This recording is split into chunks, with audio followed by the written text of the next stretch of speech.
How's practice been this week? It's been good. I mean, we had an off day yesterday, but they came out today and it looked sharp. We lifted them this morning and good meetings, and a couple guys that are questionable about being healthy enough to play. A couple of them look pretty good. To only be Tuesday a game week, so I'm encouraged by that. I know you hadn't made a decision on Caleb yesterday. Any change to his status at this point? No, sir. What circumstances do you take into account when you're making a decision like that? I think every situation we look at individually. To be honest, I mean everything's a little bit different, and we got good kids on this team, and we've got good culture, a lot of good mileage with a lot of guys, and I don't make hasty decisions. I like to make sure that you get all your information, and I like to call some different head coaches that have been doing it a long time and get their perspective on things and their team. But in the end, it's internally as a family with every situation. That's how we deal with it. Coaches, players, any kind of adversity. It's we kind of approach it that way. And you've spoken in the camp about Jaden Muskrat being a key. We didn't see him on the depth chart. Do you expect him to factor into the rotation at some point? Yeah, he's not going to make the trip this week. Hopefully week 2. Is that because of an injury? Yeah. Fair question. But you mentioned that you're really high on some of these freshmen, redshirt freshmen. How much are you going to have to lean on those guys? Yeah, hopefully not too much yet. You want to continue to bring these guys along, but Snook and Knowledge and JoJo and Deloach, and these guys are doing some good things. So we'll see where it gets, but I don't know that outside of maybe 1 or 2 of them, is there a plan to play them on offense or defense? We'll see.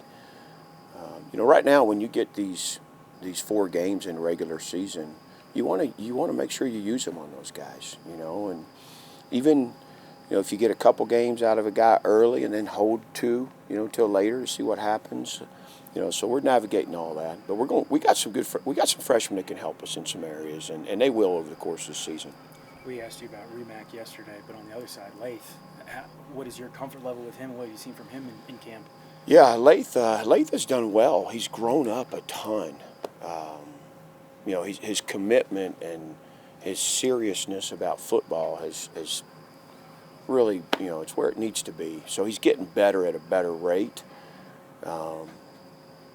He's got to clean a couple things up still. He's really like a redshirt freshman out there, with the situation he was in. So, but he's much improved. We tried to go with him last year, if you remember, out the gate, and just didn't get it done. And he's certainly a much better player right now.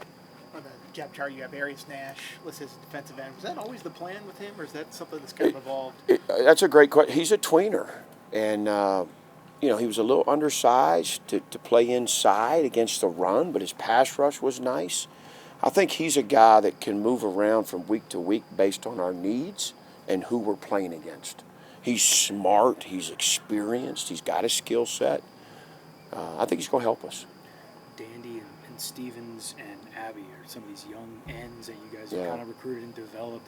How do you feel about those guys? Obviously, they're behind some experienced guys. Yeah, they are. And, we went out and got some older kids older young men to back up the starters. But these guys are coming, particularly all 3 of them I'm excited about. I'd say Asen and Abby are both in a position to play, whereas Derek isn't really in the rotation right now, but does a lot of good things. I mean, you'll see Asen and Abby in this ball game.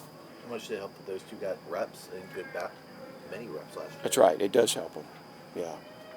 I'm excited about both those guys. They're going to be good football players here. Do you feel like you have some good options in the kick return game? I know there wasn't one designated there, but kind of I do. Interesting group of guys. Yeah, PJ's done some things back there, but when you look at what T. Will's done and his speed, I think we've got 4 or 5 candidates back there that Cam Selden, 8. I mean, there's just several guys that have worked at it, and I think we're Tyler Mason, explosive in space and fast. So it's good. We're going to give a couple guys an opportunity back there.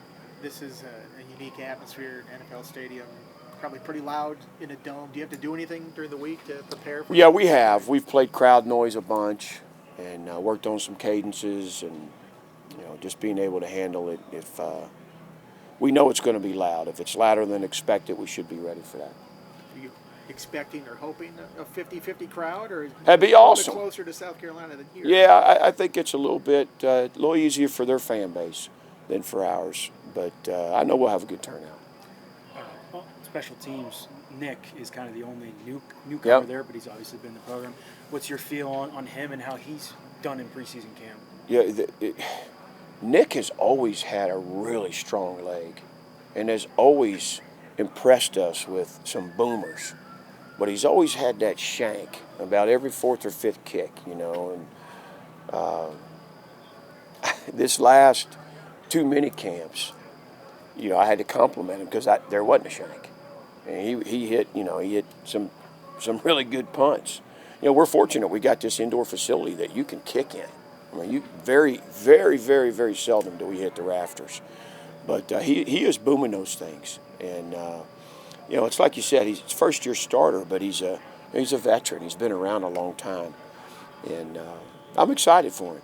I think he's going to go out and, I don't know that he'll play perfect, particularly in the first game, but he's going to do some good things for us. You guys have that TrackMan system.